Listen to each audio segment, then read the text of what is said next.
Terima kasih Anda masih bersama kami. Bagi Anda yang baru saja bergabung, kami hadirkan kembali 3 berita utama hari ini. 4 anggota geng motor yang menganiaya seorang pria di Kabupaten Serdang, Bedagai akhirnya ditangkap polisi. Tak terima ditegur, seorang pria aniaya penarik beca di Kelurahan Tanjung Tiram, Batubara. Cerita di balik pesanggerahan Presiden pertama Soekarno saat diasingkan selama 2 bulan di Parapat, Simalungun.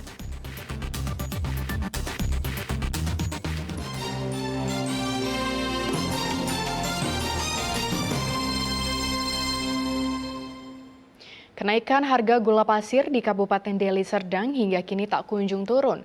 Mahalnya harga gula berdampak terhadap pelaku UMKM, salah satunya pedagang es teh. Kini para pedagang terpaksa mengecilkan ukuran dagangannya. Harga gula yang terus meningkat sejak beberapa bulan terakhir di Kabupaten Deli Serdang saat berdampak bagi para pelaku UMKM yang menggunakan bahan baku gula. Harga gula yang sebelumnya dijual Rp16.000 per kilogram kini naik menjadi Rp18.500 per kilogram. Dalam mengantisipasi kerugian, salah satu pedagang es teh mengurangi ukuran cup gelasnya dengan harga Rp3.000. Selain itu, pedagang juga mengakali dengan varian rasa es teh sehingga kenaikan harga gula ini dapat diantisipasi. Selama kenaikan harga gula, omset penjualan para pedagang menurun. Kami hanya jual 3.000, ya paling kami hanya bisa ngeluarin ukuran cupnya saja, harganya tetap sama. Jadi antisipasi dari kakak cuma ngurangin ukuran cup ya? Iya bang. Ininya gimana kak sekarang? Keuntungannya? Ya keuntungannya ya lebih sedikit lah bang dibanding yang biasa. Kini para pedagang berharap pemerintah dapat segera menstabilkan harga, khususnya gula pasir. Muhammad Hamdani melaporkan dari Deli Serdang. Mengantisipasi kecelakaan di lintasan rel kereta api, sejumlah pemuda di kawasan Dusun 5, Desa Serotan, Deli Serdang berinisiatif menjaga lintasan kereta tak berpalang.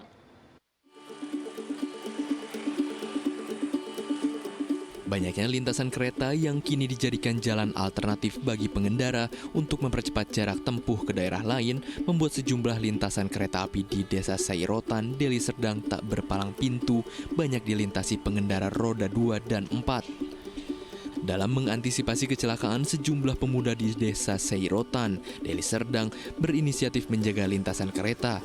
Para penjaga ini pun tidak mengeluarkan biaya apapun dari pemerintah desa maupun PT KAI.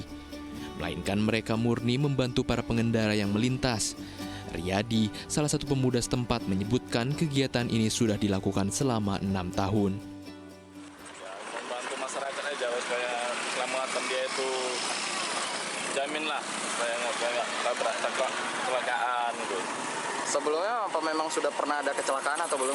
Ya, sebelum sih. Sampai sejauh ini ya bang? Ya. Jadi ini mulai inisiatif warga itu sejak kapan bang? Udah hampir 6 tahun lah. Sejauh ini dari PT KAI sendiri seperti apa bang? Ya, Respon? Belum ada perkembangan, belum diapakan. Menurut warga setempat, dengan adanya kegiatan sukarela yang dilakukan pemuda untuk menjaga lintasan kereta tak berpalang pintu, membuat kecelakaan kereta tidak pernah terjadi lagi. Muhammad Hamdani melaporkan dari Deli Serdang. Di Parapat, terdapat rumah singgah Soekarno yang ditempati saat masa agresi militer kedua 1949. Selama 2 bulan tinggal di pesanggerahan, Soekarno mencari cara untuk bisa berkomunikasi dengan gerilyawan. Salah satunya dengan menyelipkan surat lewat tulang ayam. Seperti apa kisahnya? Berikut liputannya untuk Anda.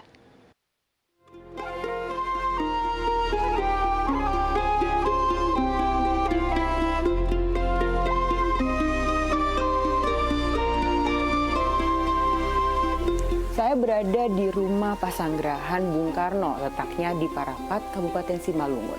Namun untuk mengetahui bagaimana cerita di dalam rumah pasanggerahan ini, saya akan bertemu dengan Pak Zami yang menjadi pengurus dan perawat dari rumah pasanggerahan. Pak, ini kan menjadi tempat persinggahannya Soekarno ya pada zaman 49, 48. Ya, betul. Waktu agresi Belanda. Agresi Belanda kedua. Kami boleh tahu nggak lokasi-lokasi yang itu atau salah satunya kamarnya Pak Soekarno di mana? Bung Karno. Kalau kamar Bapak yang ini yang ditutup. Oh, yang ini. Kamarnya Bung Karno ini apakah memang selalu tertutup atau kita boleh lihat atau seperti apa Pak sebenarnya? Kalau kamarnya Bapak ini selalu tertutup dan ini jarang dibuka, paling kalau dibuka dibersih. Tepat di seberang kamar Bung Karno ada kamar Agus Salim. Berbeda dengan kamar Bung Karno yang terbatas izinnya, kamar Agus Salim terbuka untuk umum dan bisa digunakan untuk menginap para tamu dan pejabat. Sebenarnya apa sih yang membuat akhirnya Soekarno ataupun Pak Agus Salim itu kesini? Jadi sejarahnya, dulu waktu terjadi agresi Belanda kedua, Presiden Soekarno, Kiai Haji Agus Salim, Sultan Syahrir, Bung Hatta ditangkap sama tentara Belanda. Setelah itu beliau diasingkan ke Sumatera. Sebelah sana saya lihat ada beberapa foto, mungkin bisa diceritakan bagaimana sejarahnya, makna fotonya, atau kapan sih sebenarnya foto-foto ini diambil? Jadi ini foto Bapak waktu diasingkan di sini, tepatnya di bulan Januari tahun 1949. Kalau yang di bawah ini foto Presiden Soekarno, Kiai Haji Agus Salim, Sultan Syahrir waktu di Tanah Karo di Brastagi, tepatnya di Desa Logumba, Bukit Kubu. Kenapa sampai dibuangnya jauh banget ke Sumatera ataupun ke daerah lain seperti itu saat itu? Jadi tujuannya Presiden Soekarno diasingkan yang pertama itu adalah memutuskan komunikasi antara beliau dengan para pemimpin yang lain. Tujuan yang kedua membujuk Presiden untuk membatalkan proklamasi. Sempat Presiden dikasih hadiah karena beliau tidak mau menandatangani surat untuk membatalkan proklamasi. Hadiahnya itu berupa 1 peti uang golden ditambah 1 peti pakaian mewah. Tapi beliau tetap dengan pendiriannya, sampai kapanpun hadiah ini tidak akan kami terima. Akhirnya beliau memberi jawaban yang luar biasa. Beliau bilang, tunggu dulu, coba kami tanya sama anak-anak kami.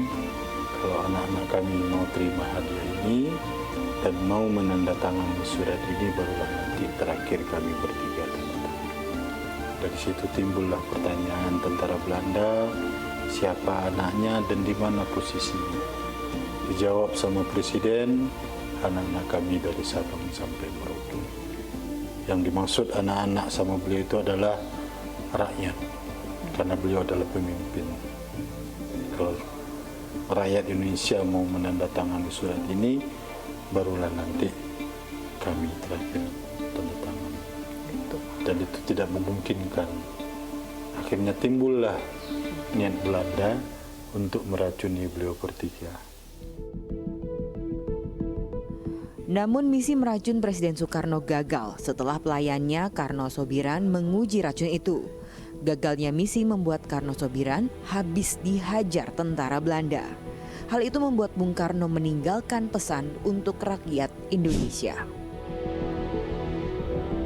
Yang pertama, jalankan perintah dan amanah Allah, baik itu Muslim dan non-Muslim. Pesan yang kedua, jangan mengambil hak orang lain kalau itu bukan milik kita sendiri. Pesan itu membuat gerilyawan bergerak untuk merebut Bung Karno dari Brastagi pada Januari 1949. Namun rencana itu terendus tentara Belanda sehingga Bung Karno, Agus Salim, dan Sultan Syahrir dipindahkan ke Parapat selama 2 bulan. Selama di rumah ini, Bung Karno dijaga ketat oleh tentara Belanda hingga sulit berkomunikasi dengan gerilyawan. Setelah 1 bulan berlalu, akhirnya ia menemukan cara berkomunikasi yang tak biasa.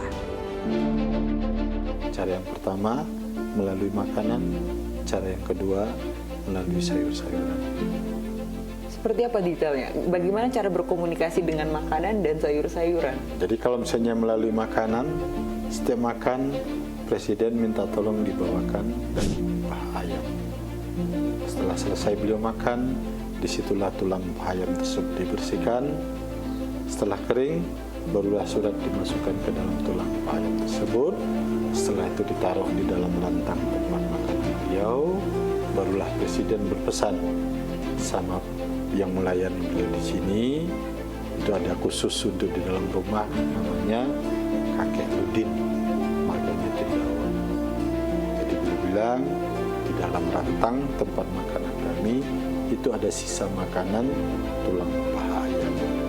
Di dalam tulang paha ayam itu ada isinya surat, tolong kamu kasih kepada keluargamu atau gerilyawan yang ada di sini, biar kami bisa berkomunikasi. Kalau yang cara kedua, melalui sayur-sayuran. Jadi kalau misalnya beliau diajak jalan-jalan ke rumah, itulah kesempatan Presiden minta tolong sama kakek buka yang marga Sinaga, dibawakan sayur kangkung.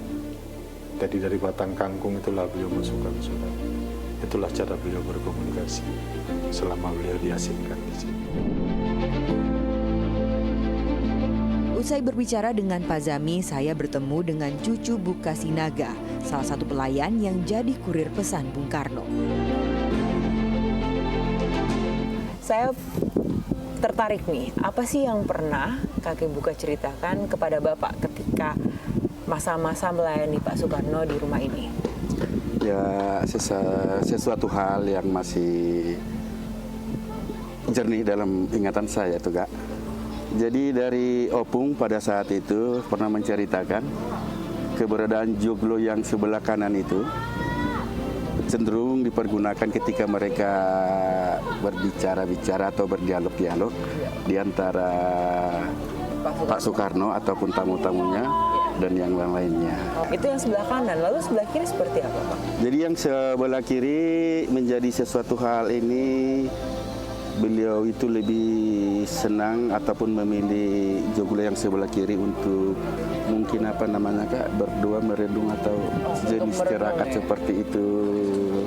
Baik Pak, terima kasih atas cerita-ceritanya tadi. Saya juga tertarik banget, ternyata di sini banyak meninggalkan kisah dari tidak hanya bagaimana Soekarno hidup di sini, tetapi juga ada kisah sejarah lainnya yang menarik untuk masyarakat tahu ya Pak. Terima kasih banyak.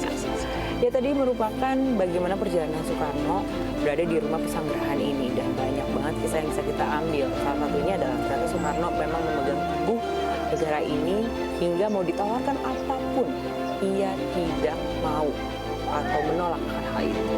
Nadia Kartika, Muhammad Gaddafi melaporkan dari Simalungun.